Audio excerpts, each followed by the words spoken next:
From the stories that affect us all, to the communities reaching out. When BC needs to connect, BC turns to the source that brings us together. Global News. Connect. We'll get things going. So for everyone who's here, hi, my name's Jasper. I am the Executive Director of the Vancouver Asian Heritage Month Society. I'm zooming in from Vancouver, Canada, which is situated on the ancestral territory of the Musqueam, Squamish, Tsleil-Waututh people. All of the work that VAMS does is situated on this territory, and we honor the ancestors of this land and the ongoing stewardship enacted by the host nations. And we're so grateful that we get to do this work and live on this land, in these here territories. A little bit of housekeeping. There is a chat box at the bottom, so we encourage you to interact, say hello, drop your name, tell us where you're zooming in from. It's always great to know where folks are. You'll also see a Q&A box at the bottom, which you are welcome to drop questions into throughout the conversation tonight, which we'll get to at the end. So don't be shy, say hello, drop some questions in the chat, and without further ado, I'm going to pass it off to our moderator for the evening. Thanks, Jasper. Thanks for the kind introduction as well. Thank you for everyone for being here. I'm excited, just a teeny bit nervous. We are still waiting for one of our panelists who's not here, but just being respectful of everyone's time, I am going to get started with the first question. I'd like to begin by asking each of our panelists, what is your Asian cultural heritage? And in the order I see you all on my screen, I'll start with you, ma'am. Good evening, everybody. It's an honor to be asked to be part of the panelists. So I thank you very much, and thank you for your time coming in to visit us on this. I am of Chinese Vietnamese descent. I am from Vietnam. I was part of the boat people exodus that came over to through the whole journey and end up in Canada. Very proud to call Canada home now. Lieutenant Colonel Burke. Again, thanks for having me here as well. So yeah, my background is Sikh. Both my parents are from India, in northern India, and though born in Edmonton, culturally and my heritage is all Sikhism. Major Williams.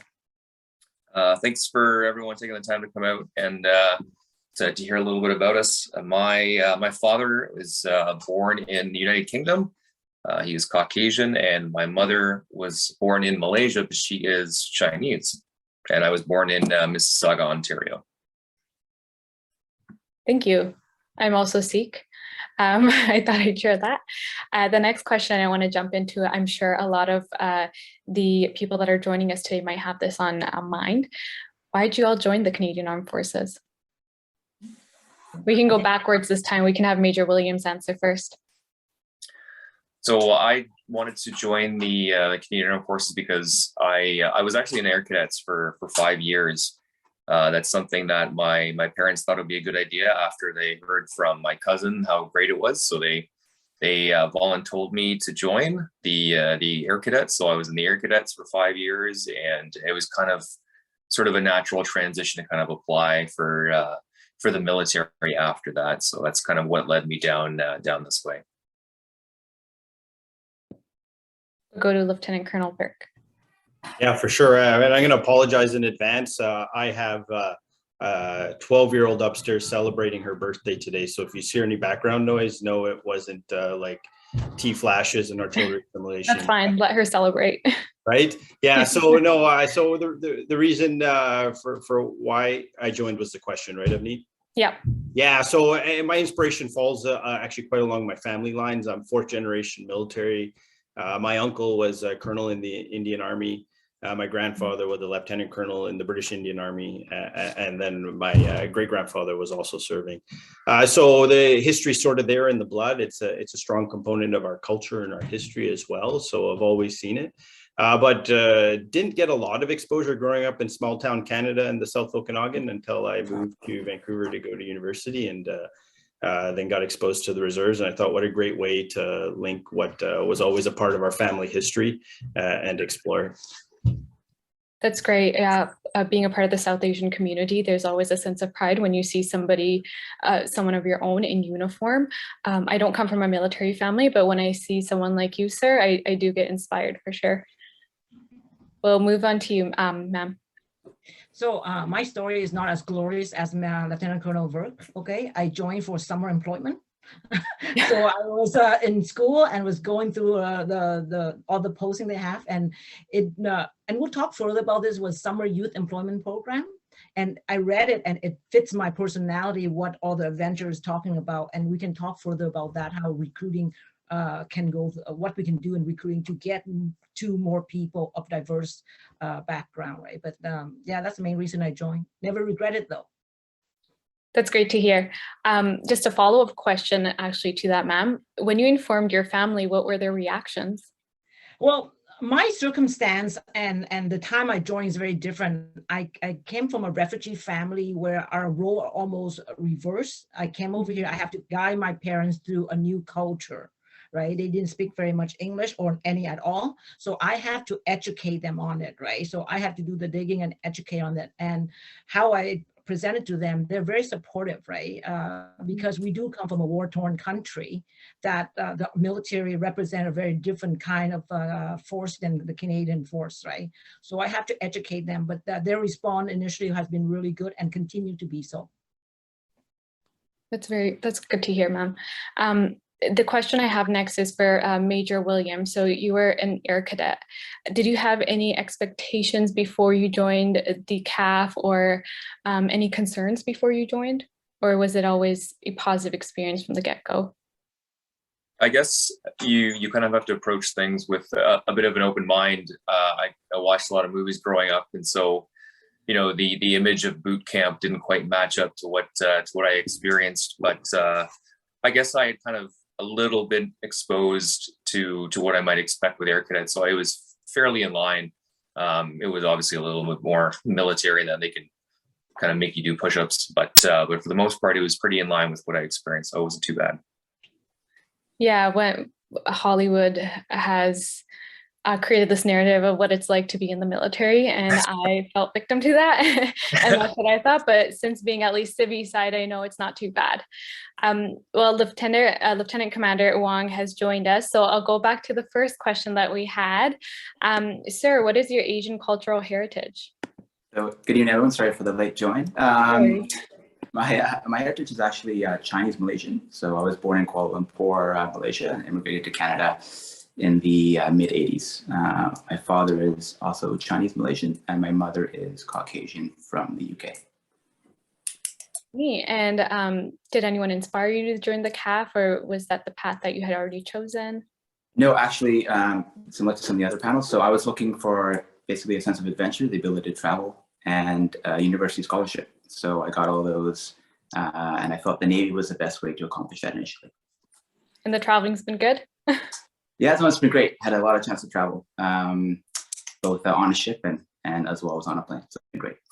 That's good. And then the next question that I had is, what has surprised you most about being in the military? Whoever wants to go first, you're welcome to go. I can start with that. Thank you, ma'am. So as I alluded to earlier, the military I know in Vietnam is very different than the military in Canada, right? So I was fortunate enough to have a number of very liberal thinking mentors through it. So what surprised me the most is that the military can be a very supportive environment.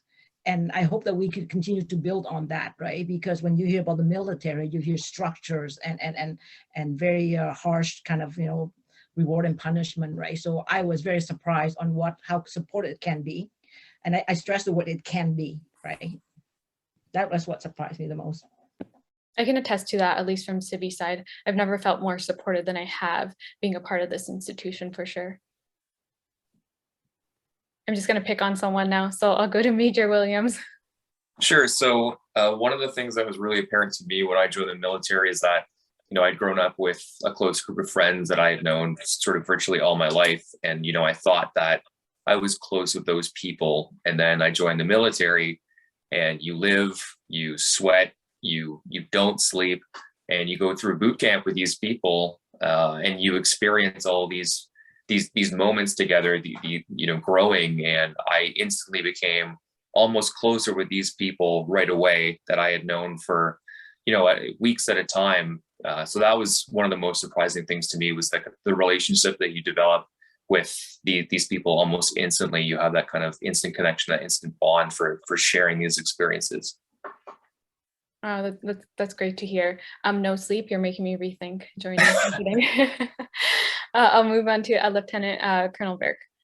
Yeah, much like what Major Williams was saying, that bond that creates that brotherhood and sisterhood, as we say, is you can't, it's hard to describe, right? First of all, the lack of sleep means you actually spend more time with these people. In my case, more than I did with my wife every time I went away for training, because you're up for 20 hours straight with them, right beside them. You see every facet of every personality, and they see every facet of you, the good, the bad, and the ugly. And then you're all bonded because you've gone through the same exact experience side by side with each other. So it doesn't matter what your background was, where you came from, or what you did. Suddenly you have this amazing base that was unity. Now, we all hear about it in pop culture and before you join, but once you experience it, there's nothing like it.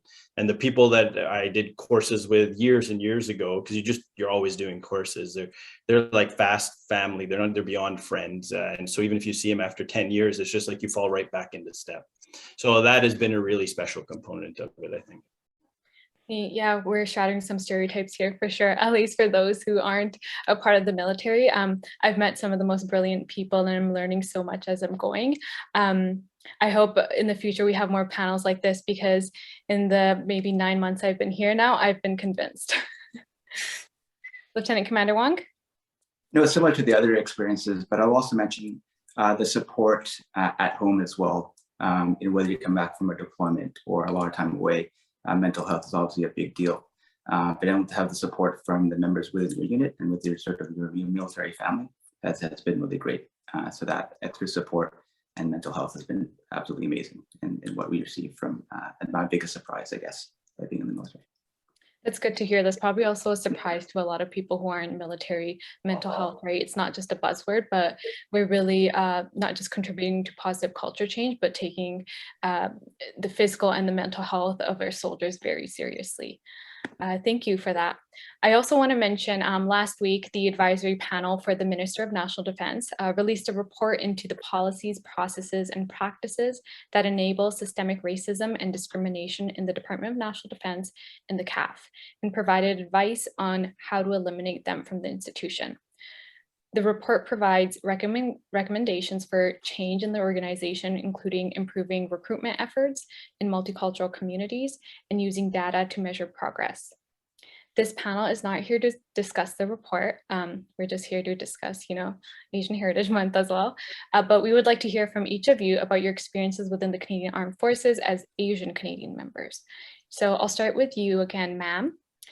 The first question I have is, the 39th Service Battalion in Richmond draws members from a large Asian Canadian community residing in the city. Does your unit make extra effort to engage with various Asian Canadian communities in your area? So we actually are always looking for recruits from all backgrounds. And we pride ourselves as being one of the most diverse unit in the CAF right now. Richmond visibility, visible minorities made up of 70% of the community. So actually, no, sorry, our unit, 70% of our part-time reservists is 70% Chinese Canadian, right? So that's a way we don't focus or target our recruiting means, but what we do is that we're responsive to the community in our recruiting efforts. And we're the first unit to reach out to organizations like Success and Fairchild TV and radio to ensure that there's awareness out there. So we encourage all background, but we do select because we want to support the community we're in. So we do reach out to that because that is the majority of our community. So. Yeah, that makes sense. Just not just word of mouth, but reaching out to organizations that can really get the word out. And it's not just about recruiting, but it's about retention as well. How we can keep, reservists there for a long time, or just even regular force members. Thank you so much, ma'am. Lieutenant Colonel Burke, do you think the Canadian Armed Forces is doing enough to make the institution more appealing to Asian Canadian communities?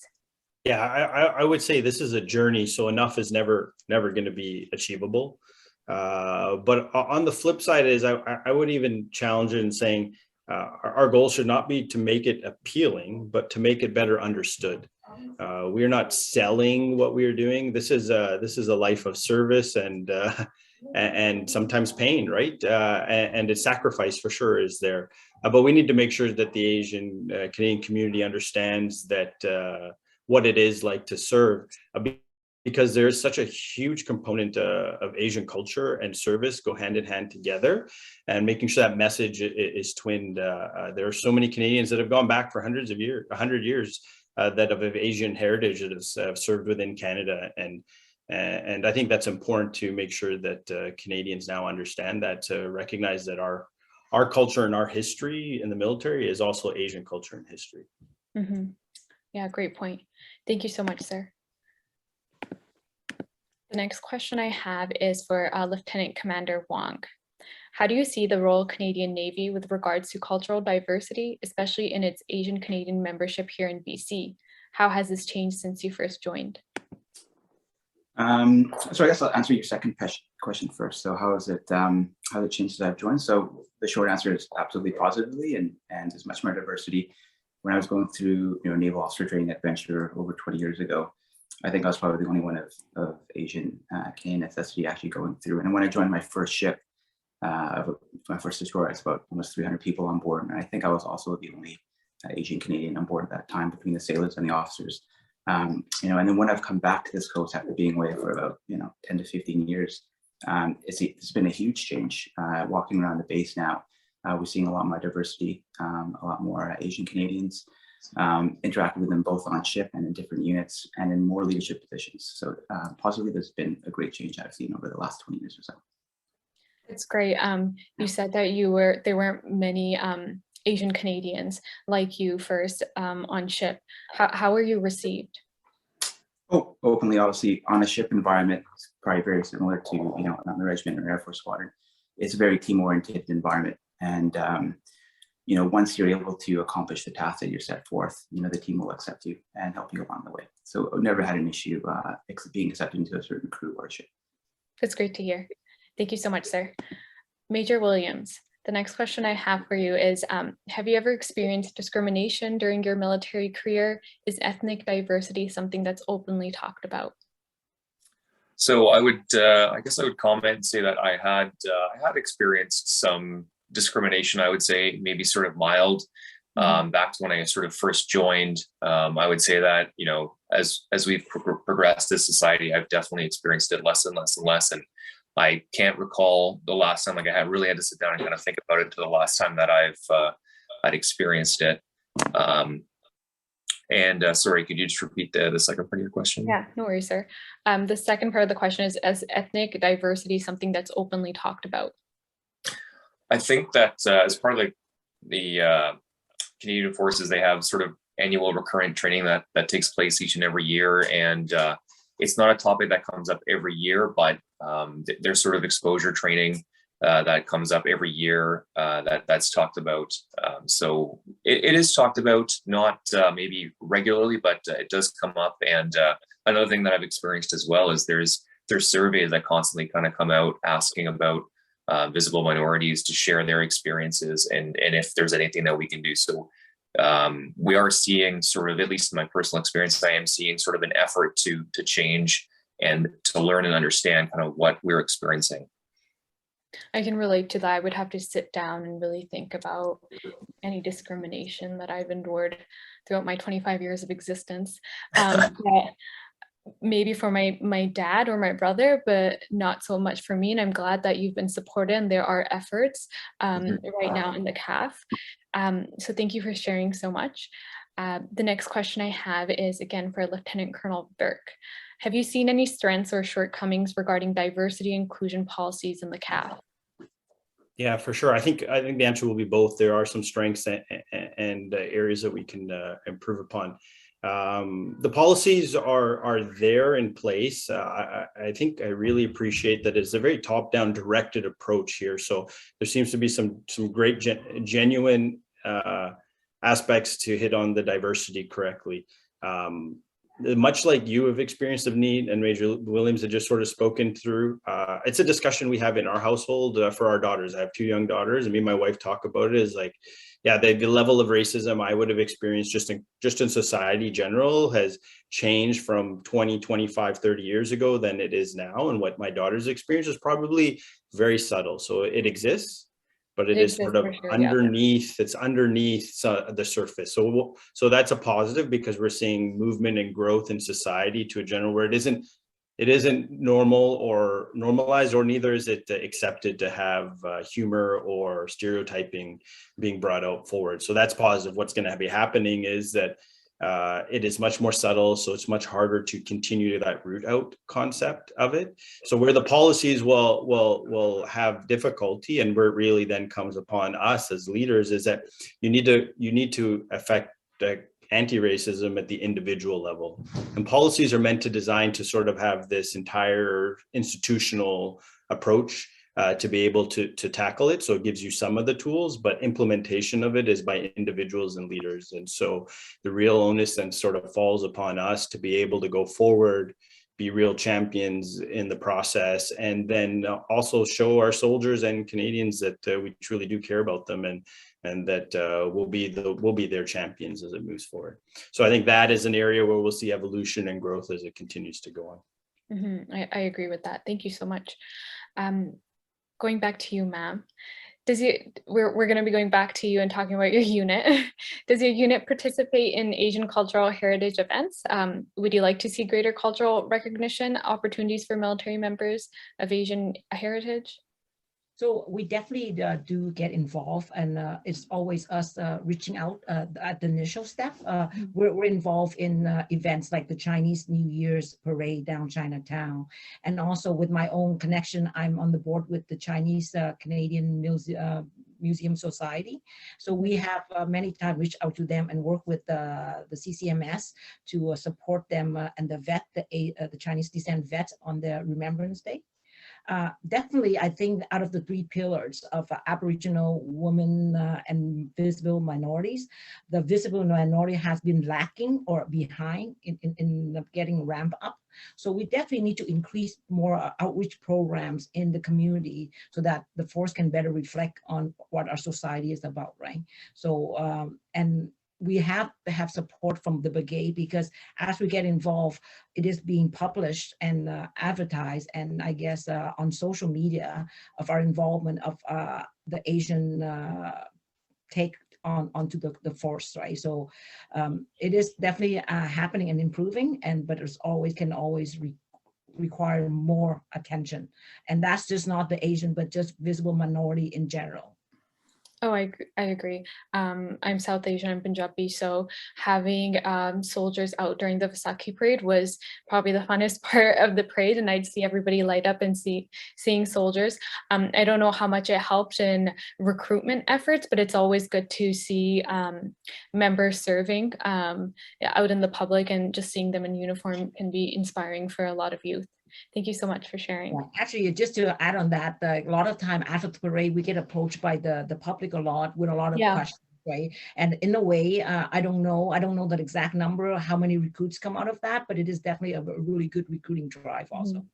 Yeah, that's a really good chance to, we get most of our information from the media, and the narrative hasn't been great for the Canadian Armed Forces right now. So going up directly to soldiers and asking them of their experiences, that's the best way to get answers. Thank you so much. Major Williams, do you see diversity among pilots in the Royal Canadian Air Force? I understand that you may be the only Asian Canadian pilot in our military currently flying a CH-149 long-range helicopter. I don't even know what that looks like or what that is, but that's my question for you. Okay, thanks. I definitely do see some diversity. If I had to kind of, put a microscope on top of the cormorant pilots in the RCAF, I think I am. the only Asian Canadian. We are seeing more diversity. You know, there's definitely more diversity I'm seeing around the base, so it's coming along. And again, there's a lot of progression that's been made since I've joined the military. So it's really nice, and it's kind of this unspoken comfort that I experience when I see other diverse members joining. Thank you. You must feel some sense of pride as Absolutely. being the only. That's good to hear.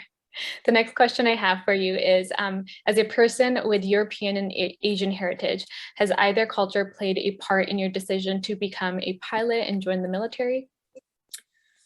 I would say that most of the decision for that I can attribute actually to my father, who was born in the UK. He was an aeronautical engineer growing up, and he always took me to air shows growing up when I was so I think that's what kind of got the bug into me. And I'd say from my mother, she just gave me sort of her work ethic, always asking why my homework wasn't done or why I wasn't working ahead type thing. So I would say that it was actually my father that gave me a little bit more of that drive to be a pilot. Nice, good to hear. And because you are of European and Asian heritage, would you consider this an advantage or a disadvantage in your military career? Because I know you spoke a little bit about, you know, discrimination and then how you've endured it, but have there been some advantages of being of European heritage? I would say looking back on my training, because the pilot training for the Royal Canadian Air Force is pretty intense. It took a long time to go down this road, and it's something that you really have to want. And I never felt sort of targeted or marginalized going through the training program because of my descent. I never felt like they were picking on me. You know, I failed flights along the way, and I genuinely think I deserve to fail those flights. So I don't think I ever was targeted for my heritage because of that.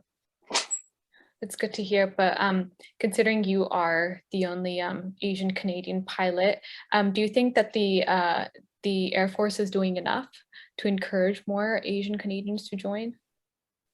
I think that like the study that was recently put out, you know, I think again we are seeing more. I'm not necessarily on the pulse of recruitment, so I can't necessarily comment on the specifics of what's being done for recruiting, but you know, events such as this, I think, go a long way to kind of reach out where there's sort of an open forum. We can speak candidly about the different experiences that we've all had. So I would say that we are seeing results. Like I said, you know, I see more and more diversity among the base. And again, it does bring sort of a sense of pride and comfort. Thank you. We're going to shift gears just a little bit and move on to the Navy side. So I'm going to be moving forward with Lieutenant Commander Wong. How diverse is your trade in the Royal Canadian Navy? The Navy is the one I'm intrigued by the most. Yeah, so my specific trade is naval warfare officer, and I've subspecialized into clearance diving. I could talk more about the clearance diving trade. So historically, we do not recruit off the street. We recruit specifically from other elements within the CAF. And historically, again, you used to require a dive qualification. So by then, it was only really Army combat divers, ships divers, or StarTech divers would we recruit from. And we weren't really getting the necessary diversity from those fields. Historically, white males would be that segment. As a result, though, we have opened up that recruitment pool, still only recruiting from the CAF, but now we've opened up to reservists as well as all elements and trades within the CAF. And without requiring a dive qualification. That has also opened up our pool, but additionally, we've also changed our selection process. We used to require a 2-week selection process. Now we've brought it down to about 6 days, and with the help of the PFOs, we've made it as completely as unbiased as possible using a new scientific method for selection. And as a result, we've seen quite an increase within diversity and women in the trade. That's great. So we know it's not just a buzzword. Yes. You've achieved a lot in your career. You have an impressive resume, sir. Have you ever felt your ethnicity hindered or helped you? That's a good question. I mean, it feels like a long time. I mean, over 20 years of deployments and multiple postings. But I think my necessity has definitely helped. I mean, it's definitely hasn't hindered. Maybe just the work attitude and be able to kind of get the job done and sort of go with the flow, and understanding what's required of the mission, and also in terms of getting along with the crew that you're working with. I've had a great time so far, and I don't intend to leave anytime soon either. So far, it's been really good. That's great. It's good to hear that your experiences have been mostly positive. The next question I have for you, Sarah, is did your Asian heritage play a part in choosing to join the Navy and pursue diving, or was it just an interest of yours? Well, interestingly enough, on my father's side, obviously, is my Malaysian Chinese side, and he was a little bit hesitant when I first wanted to join. He didn't really know much about it. I was also in the cadet program when I was younger as well, which really did help me picking and choosing that career. But I have a discussion saying, telling my parents that this is what I want to do, what I'm really interested in. It was very well supported from my family side. Joining the Navy for me was more the fact of wanting to travel, and I felt the Navy was the best way to do it. On completion of my initial 5 years, because I had to repay back for the RTP scholarship, I had the choice to then leave the Navy and go outside or continue on. When I got into the clearance diving program and was able to see through the professionalism and the camaraderie within that unit, that's when I decided to make a career out of it. Thank you. I mean, it's interesting you bring that up, that there was some hesitancy from your parents. I want to come back as a legal advisor. And when I explained that to my parents, they're like, what? Why? Go out in the corporate world or something. And now that I have the resources and information, I can actually explain it to them. And I hope I can do that with my generation as well, when I go out and reach out to not just stakeholders, but organizations, and let youth know that this is a great place to join and a good career to have. So thank you for sharing. The next question I have for you is, at your base in Esquimalt or on Vancouver Island, how do you foster greater diversity and inclusion among the members or in recruiting new ones? Yeah, so as previously stated, basically we weren't getting the right type and diversity of candidates from the initial program. So by working with the PSOs and the recruiting campaign, we've opened up the requirements, and minimum requirements to get into this specific trade, as well as requirement to drop the previous CAF dive qualification, and as well as completely make our selection process unbiased. We do recruiting campaigns. You won't really see us a lot within the media, because specifically we're focused on CAF only, CAF members only, because that's where we recruit from. But the good news is that we have further diversified the trade, and it is growing in a positive direction. Thank you. Thank you for sharing. I'll move on to you, ma'am. I'm also a SFU alum, so there's some SFU in the house tonight. Yay! It's because of women like you, I see myself joining the CAF one day. And as a woman of color, I have felt othered at different times in my life. Please tell the panel and our audience what it's been like as a woman, a visible minority, and an officer in the CAF. Well, it definitely has not been smooth sailing, but I think it's safe to say that in any career a person chooses, there will always be challenges, right? Mm-hmm. I don't expect smooth sailing in any kind of career, right? The challenge may be different. Many times I definitely feel at the initial of my career, I feel like I have to prove myself. Example of this would be showing up on a course or on an operation or like an exercise.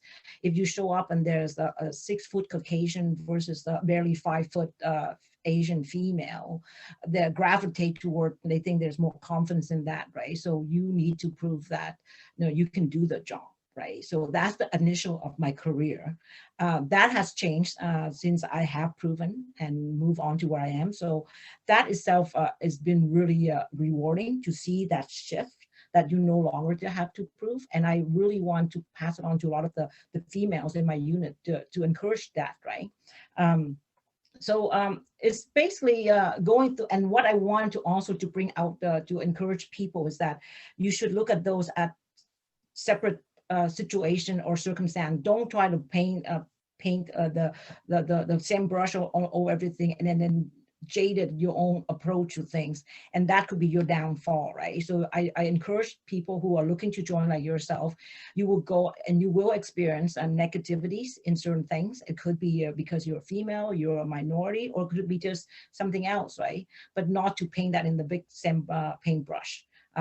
it is very rewarding right now when I go on, and Lieutenant Colonel Burke can attest to this, when we go on Dom Ops and stuff like that, and I sit down and I'm the only Asian female in the senior leadership, right?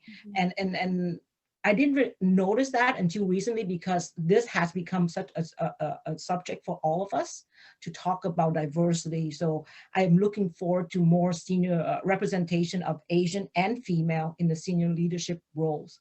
And I am encouraged for that. Thank you for sharing. I can definitely relate to that, but obviously not as an officer. But I've always felt like I've had to say yes to a lot of projects or a lot of work just to make sure that I'm doing the right thing and that I'm progressing in my career. And it can be overwhelming at times, but I definitely know what you mean. The next question I have for you, ma'am, is your family was welcomed as refugees in Canada. Did that play any role in you wanting to pursue a career in the CAF? You very proudly say Canada is home, and I hear that, so I just wonder if that played any role. Initially, like I said earlier, it was a job, right? But I think as I mature, so does my perception and my appreciation. Like as I, many days when I, Remembrance Day, when I march in front of the crowd and leading my troops, right? I feel so emotional and proud to be a Canadian. It's such a feeling, and I go back to other panelists talking about the friendship and the family you built and what you do for the community and how the community welcome you. So as I mature, I definitely appreciate more and more and want to pass that on and say thank you to Canada for welcoming and giving me this opportunity to do that. Because I'm not sure if other countries or any other militaries I can afford to, available that opportunity, right? So definitely not initially. At a 17-year-old brat, I was looking for a job. At my today's age, I won't reveal how old I am, but it's definitely a big part of what I'm doing is to pay back, and I feel so proud to have that opportunity to serve Canada and the people. It's good to hear, ma'am. And I can say I feel proud to be seeing you actually as a senior officer and as a woman and as a woman of color. So you're very inspiring.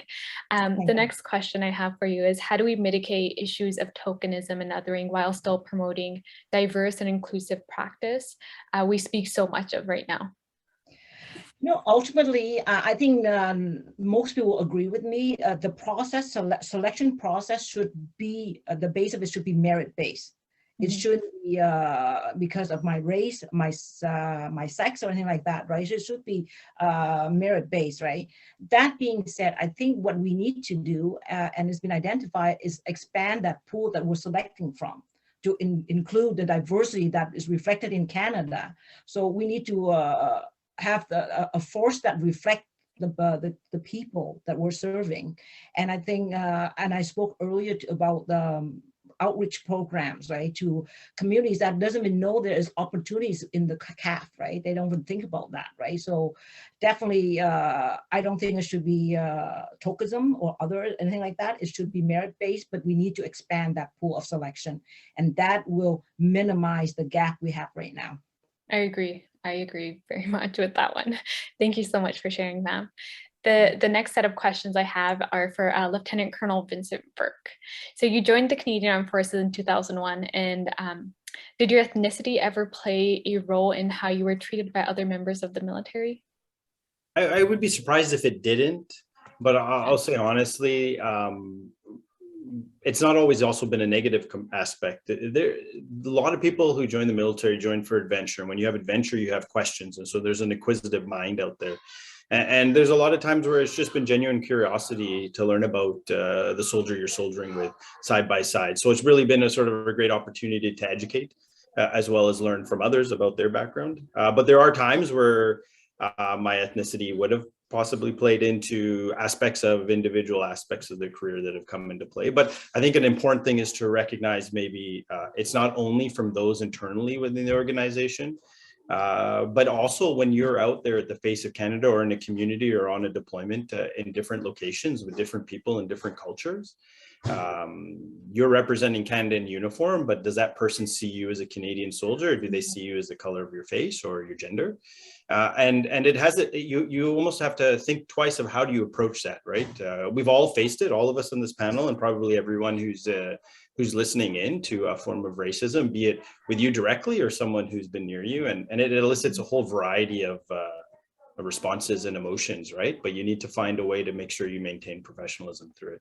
So that being said, it was overall ethnicity probably plays a role, and I think it should, honestly, if we're going to leverage our experiences and our cultures and diversity for its success, we should all be proud of it and play it into a role, and just make sure that it becomes a positive component versus negative. I agree. Thank you, sir. The next question I actually have is for you as well. As the commanding officer of the British Columbia Regiment in Vancouver, are there any initiatives you have undertaken to encourage more diversity and inclusion in your unit?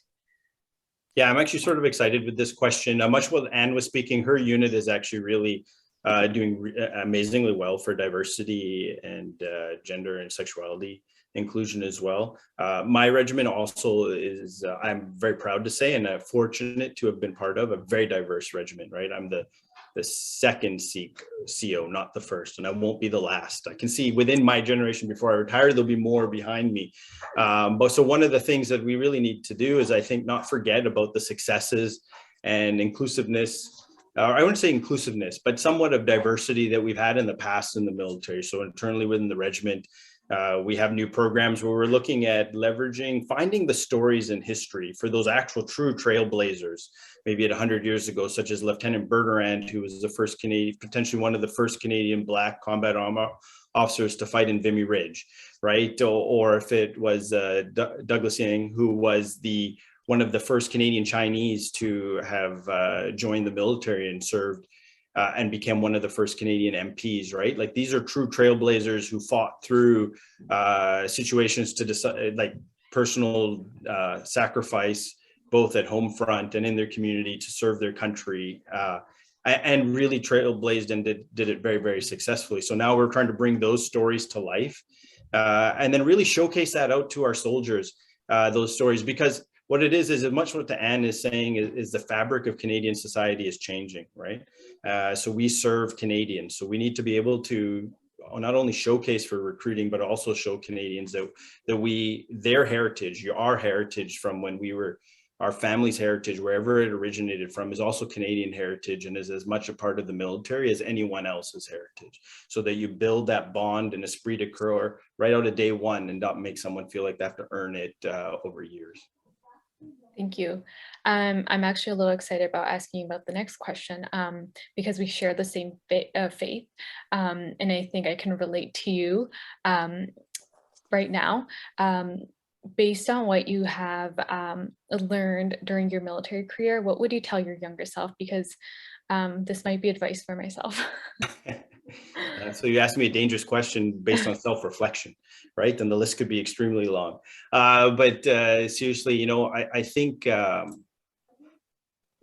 regardless of where my ethnicity is or where my heritage is or what I've come into, when you look back and see where you can improve upon, sometimes it's good to recognize that a component is be bold, actually, is what I would tell myself. I was thinking about this, right? Like, what do I tell my younger self?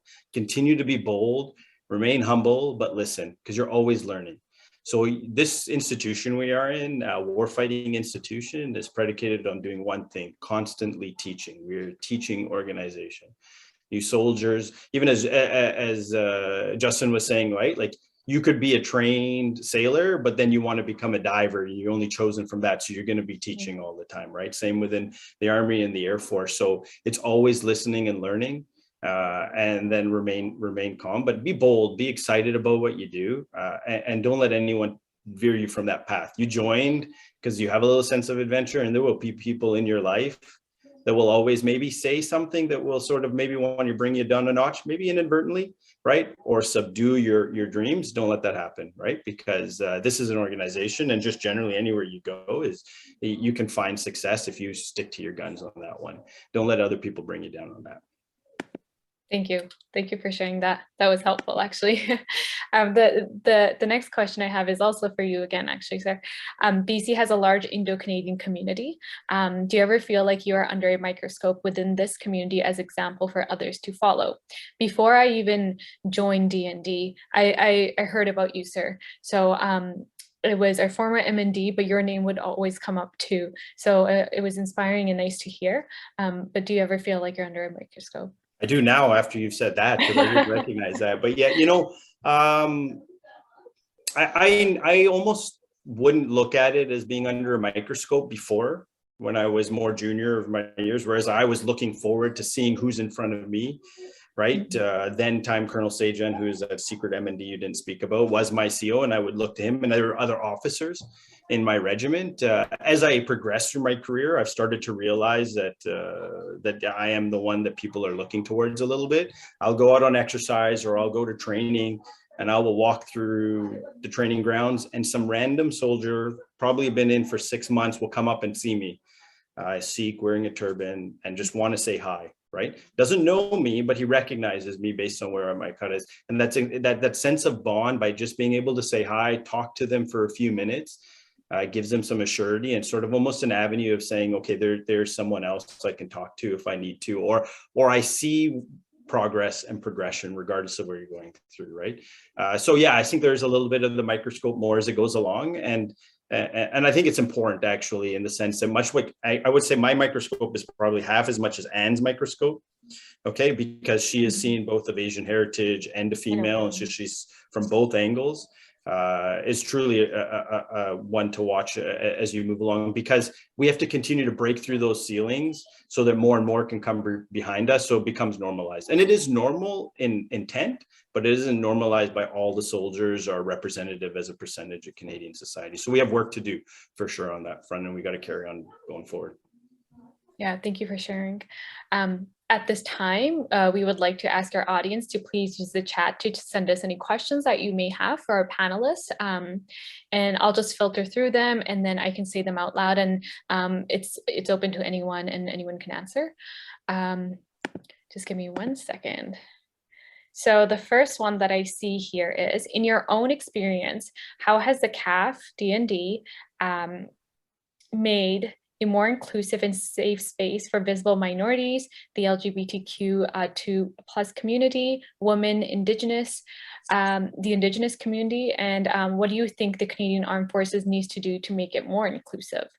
I think all of you have answered this question to some extent, but if you want to add anything else.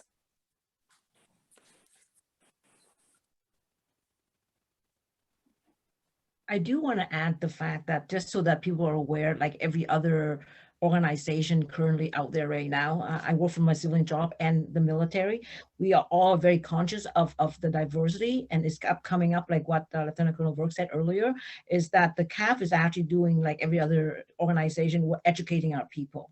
We get courses beyond that we need to do, right? And we're being educated, the awareness is being brought up, right? We're no longer as a hidden or a submerged under a level. It is being brought up, being discussed, being educated, and we're all going through courses like that. And I think that will help us heal and move on and get better. We're very proactive at this point, and that's what I'm trying to say.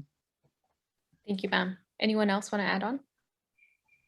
Yeah, I'll add to what Anne has said there too. Major Ford said, so I got to say, I'm pretty proud of the efforts the CAF has put in over the years. You know, we've done simple little things like all our annual performance reviews are done in gender neutral pronouns. Now, that may seem like a small little thing, but it's small, but it may be profound to the individual who doesn't fall into the simple categories we had. And I look back to my personal experience when I first joined, and you had your ID tags that were given to you, and it says your name and your service number and your blood type, and then it's supposed to have your religion, and I always had to check the box other.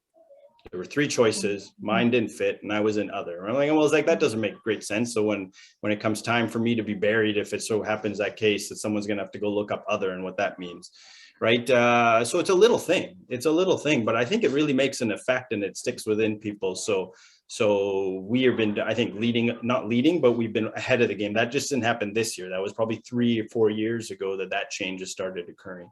And then we continuously go through various, I would say, professional level of training, especially at the leadership level that is occurring. Now, that's just a start.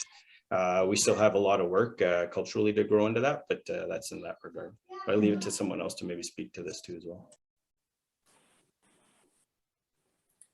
No, I think I just add a few comments to that as well. I think obviously acknowledging that we've had a history of systemic racism and discrimination, but also through that report that came out recently, they came up with a bunch of additional recommendations, improving education, awareness, truth and reconciliation, and just promoting also the history of certain cultures and ethnicities as well within the CAF has really helped out and given further awareness to the diversity Canada has and promotion towards the members within the CAF as well. Mr. Williams, would you like to add anything? The only thing I was thinking of, it was commented on before, and it's really just sort of the education piece, I guess. Education, just such as events like this where we reach out and kind of offer an insider's perspective of what we're experiencing, what we've experienced, goes a long way. And again, we are seeing that education piece and that awareness piece that Major Fort alluded to, where there's these courses that we have to complete. It is tracked. There is accountability for us and all of the members to complete, and it is increasing everyone's awareness. It's not just sort of an assumed awareness. It is a course that is done and must be completed by all. So it's definitely helping. Mm-hmm. I agree with all the points that have been made. I do think this institution is doing a lot to contribute to positive culture change and to make this environment as inclusive as it can be. It's just not the messaging that we see in the media right now. So it's so important that we have not just organization, but panel style events that we can hear directly from our officers. The next question I have is from Amanda. As a visible minority leader, did you ever feel the need to excel to prove your worth? I'll leave that open to anyone. I'll start it and I'll wait for the other three to formulate their thoughts because I'm really excited to hear what they say.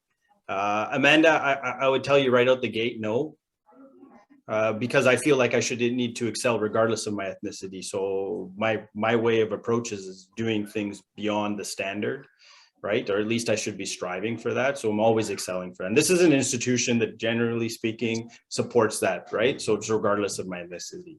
Now, is there a fear factor that I should have in the back of my mind that if I don't excel, does that represent against me and others who are of the same background as me? Potentially could exist, right? But if I approach any problem set that way, then I'm already dooming myself to failure, right? Because I'm not looking forward towards success. I'm looking rather not to have failure. And when you start doing that, you actually start closing the vision that you can have to how to be a leader and a great soldier into that front. So that's my personal approach on that. See, I felt like that for a bit. That fear would set in and I'd say, okay, if I don't excel, people are going to look at my ethnicity and say, okay, she's not trying hard enough. So I always felt the need that I would have to try so much harder than a lot of my white friends. And I had to check off everything on the resume. But now the older I get, I know I'm just dooming myself. So yeah. One of the tools I use to help tackle that is humor art, right? It seems maybe not stereotypical from the Army side of the game, but the more confidence you have and the more you can look that you are able to deal with it and move on, because failure is an accepted aspect in the way we train. I'll tell you that. It's how you react to that failure and grow from it, which is the most important thing. So it doesn't matter what your background is. If you come through on the other end having improved from it, there's an immense amount of respect that is given to you here. Yes, I agree with that. Thank you so much, Cher.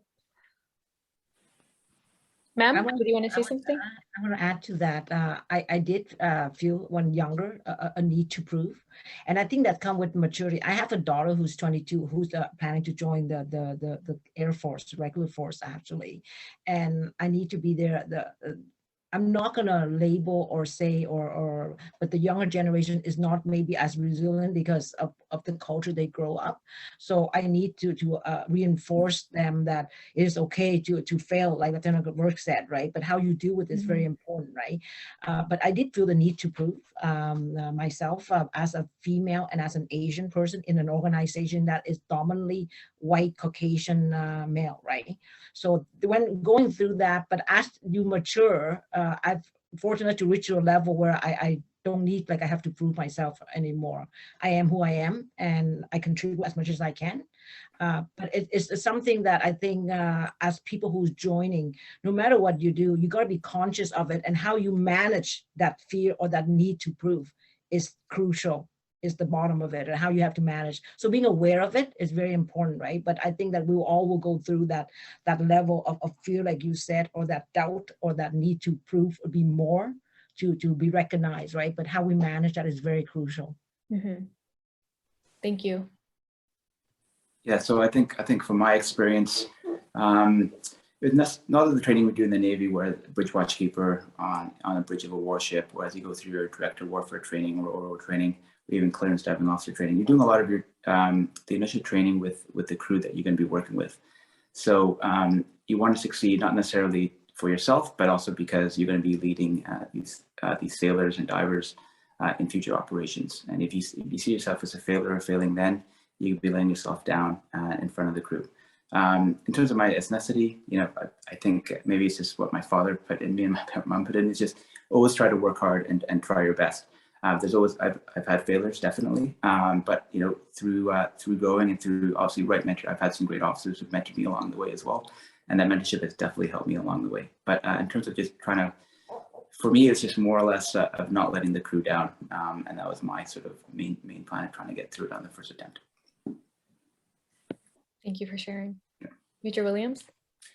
Yeah, it's thinking back about pilot training. Again, for me, it was approximately 3 years in duration, and I got to bypass one of the first courses there. And I guess it never felt like a personal requirement to just sort of succeed because of my ethnicity.